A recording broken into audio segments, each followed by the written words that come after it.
Good morning and welcome to Griefclass. As always, if you find yourself really struggling and you need someone to talk to, please look below. The suicide hotline number is below. If you feel like you're struggling, do not hesitate to call. They can just help you through this critical time with whatever loss you're facing. And also there are many counselors that can help you. Don't let money or anything else stand in your way of getting the help you need.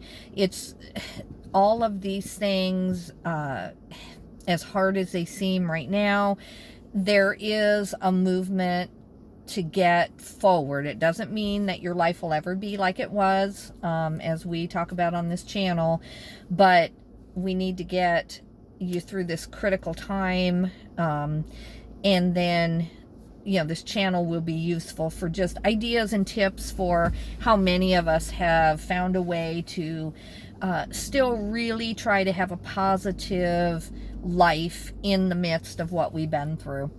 So that's what I wanted to talk about today. I just watched the joint session of Congress with President Zelensky from the Ukraine, and he made a passion speech about what's happening in his country, and he showed the video of all the death and destruction that's happening.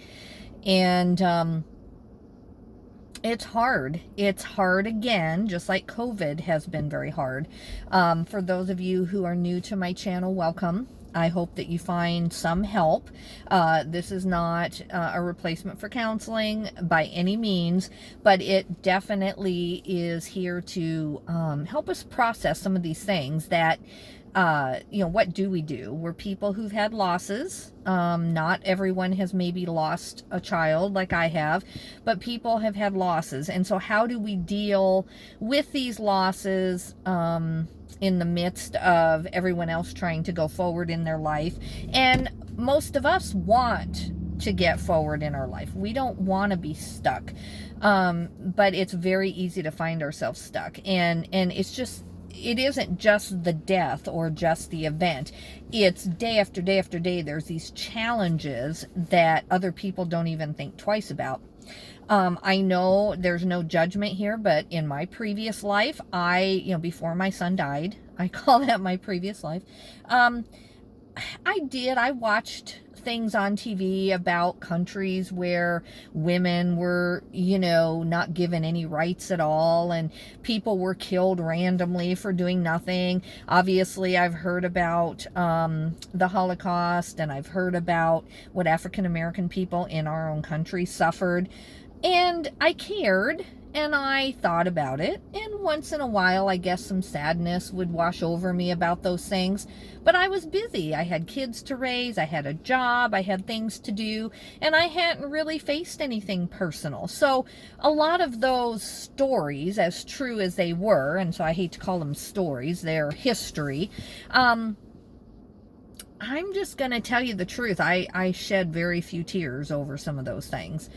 Whereas now, with the deep loss that I've been through since my son died in 2018 of epilepsy, now the simplest sad story on TV, truly, even if it's about an animal or a dog, or let alone when you're seeing what's going on with COVID in the last couple of years, and then now with the Ukraine, and I can be in tears and almost struggle to function, if I watch too much.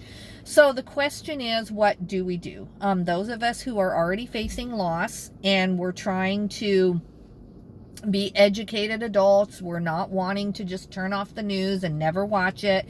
We want to be engaged in life and in what's going on. You may not even be from this country, but the whole world is watching what's happening in Ukraine, and with COVID, actually.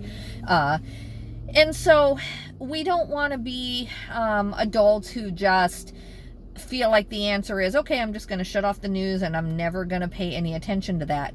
Because I can tell you that whether, you know, you can get off of Facebook, because there's a lot of sadness on there too. Maybe it's just my feed. Maybe people who have had a loss in their life are kind of attracted to me at some level because of my loss. So maybe they feel more free to post what they're going through. I have several mothers who have children with epilepsy who post routinely, oh, my son had a seizure again today, and now we have to go back to the hospital. And, you know, it's hard for me to answer that because I know the worst case scenario, 100% the worst case scenario that can happen with epilepsy. And yet I don't want to terrify these young mothers because most people do not die of epilepsy, at least not at a very, very young age. You can, and people do, because my son did. He died at 23 years old, but I'm trying to be a part of a community. I'm trying to still be helpful, and yet I have this knowledge that I don't know what to do with when I'm trying to interact with other people. So normally I will say something simple like praying for you, or, you know, praying, let me know how it turns out. And surprisingly, even though they know that my son died, they still want to interact with me. I thought maybe they'd want to avoid me knowing what the outcome can be.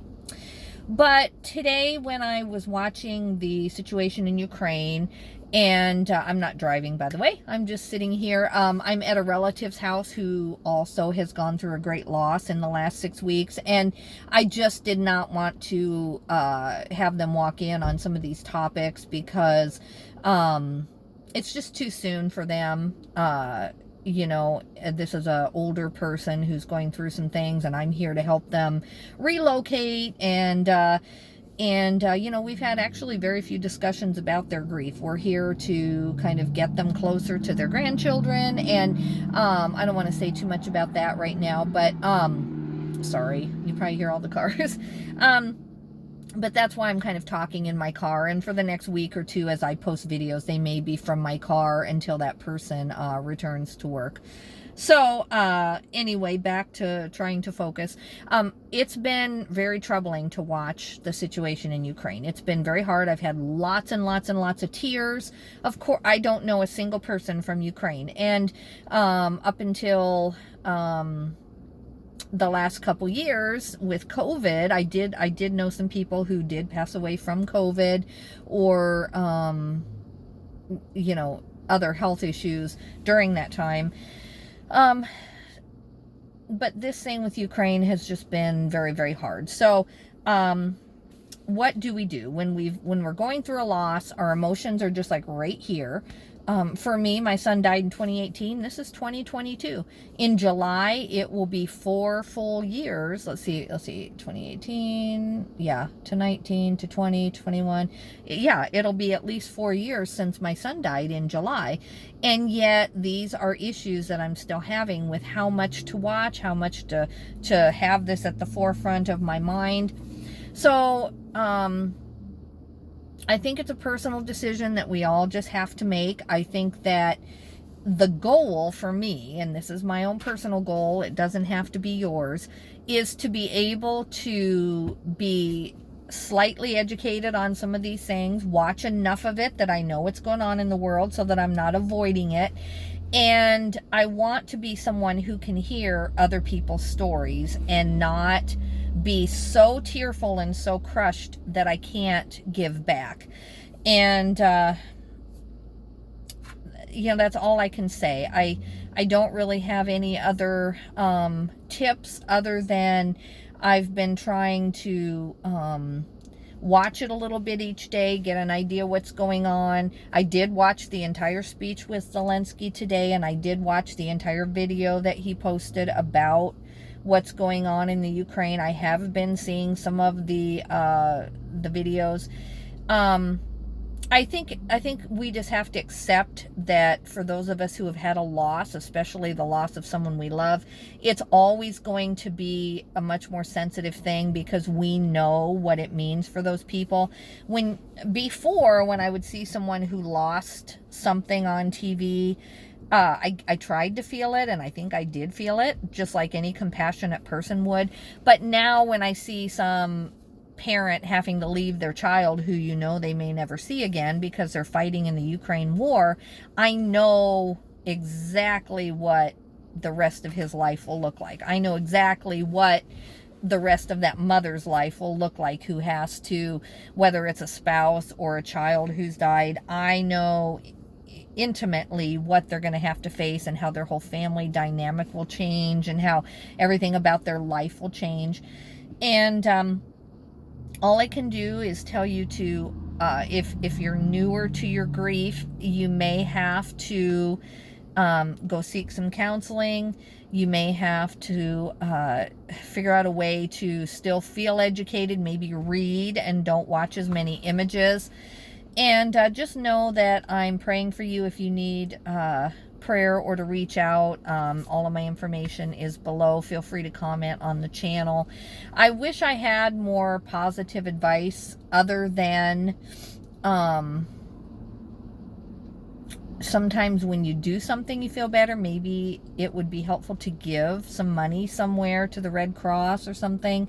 I think sometimes when we feel like we're just sitting here and we have absolutely no control of our emotions, sometimes it helps to feel like we're taking a little bit more control. There are so many ways out there that you can help. So I'm just going to encourage you to do that. But I just want you to know that you're not alone, that I definitely understand how these triggers can take a good day that you thought you were having. You woke up, you felt powerful, you felt like, okay, today in my grief process, I'm actually doing really well. I'm headed to work. My life is kind of back to a new normal. I'm doing great. I'm taking care of my kids, whatever the case is.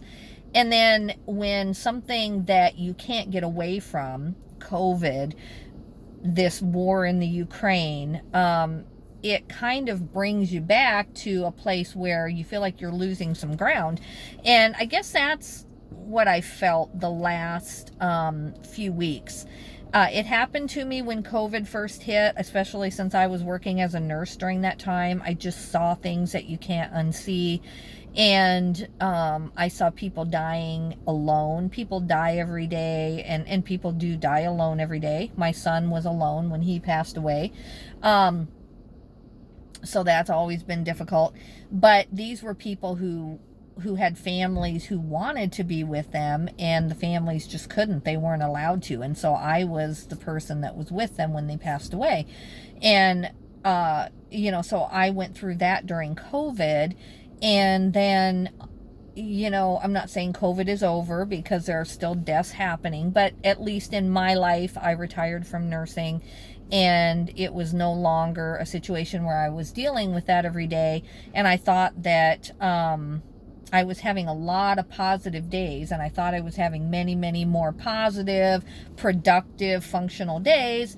And then now with this war in Ukraine the last 3 weeks, I feel like I've been much more teary and struggling a little bit. And part of it is my son's birthday was in February, on February 21st. And that's always kind of a trigger. I try to make it a positive day, but there always are going to be tears.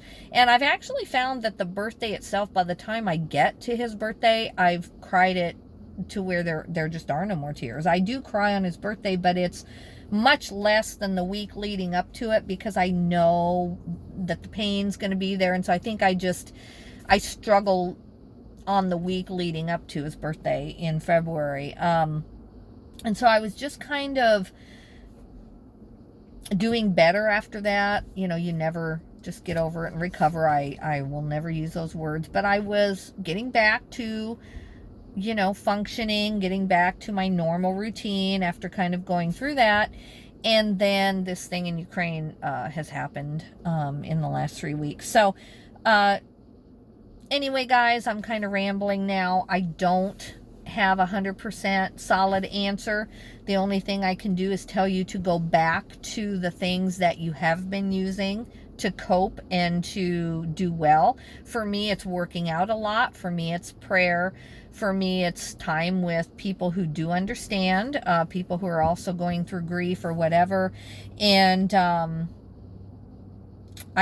you have to turn back to your routine and the things that help you, because sometimes I don't need a routine. Like, there are some days after 4 years, since my son died 4 years ago, when I don't have to really work out every day just to make it through the day. I really don't have to do that anymore.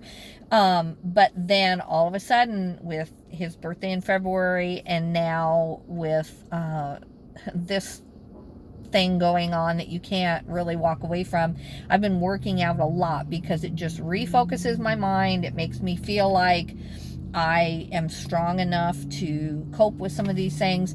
So go back and rely on the things that helped you, or are helping you, and rely stronger on those. And just know that other people are going through the same thing you are, and that we completely understand what you're going through.